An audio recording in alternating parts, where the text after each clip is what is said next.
Depuis 8 heures du matin, une certaine agitation règne autour d'une maison de Dilbeek. Sur le pas de la porte, deux frères s'apprêtent à se séparer d'une partie de leur enfance, le sapin du jardin. C'est quand même un peu bizarre de voir tout le monde autour de l'arbre pour voir qu'il va partir. Mais en même temps, on est quand même content qu'il va à Bruxelles. Parce que nous, tous les deux, on habite à Bruxelles maintenant. On ira le voir tous les jours, je pense, avec nos copains. On s'est déjà fait des rendez-vous presque tous les jours pour aller le voir. C'est la maman, Annemie, qui a eu l'idée d'offrir à la ville de Bruxelles le conifère devenu trop imposant. Nous avons l'habitude d'aller à Bruxelles et entre autres visiter le marché de Noël et tout ça.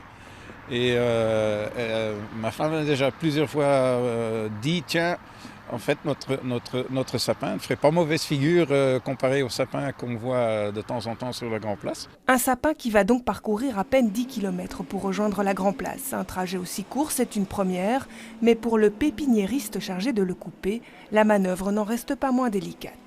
Il faut traiter avec le même soin qu'on traite une femme, alors, très soigneusement.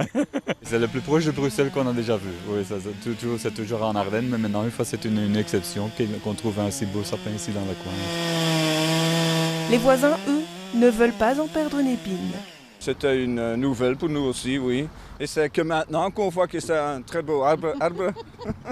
Parfois, il vient de je sais pas, Canada ou et maintenant, il vient de Dilbeek. En quelques minutes, le majestueux épicéa de 18 mètres de haut s'envole dans les airs sous le regard d'une maman émue. Ça me fait très chaud au cœur quand même. Oh oui, ce sont des émotions, oui. Et maintenant, tout à Bruxelles. Hein? Dès demain matin, en effet, le convoi exceptionnel déposera son précieux chargement sur la Grand Place de Bruxelles, où le sapin trônera jusque début janvier.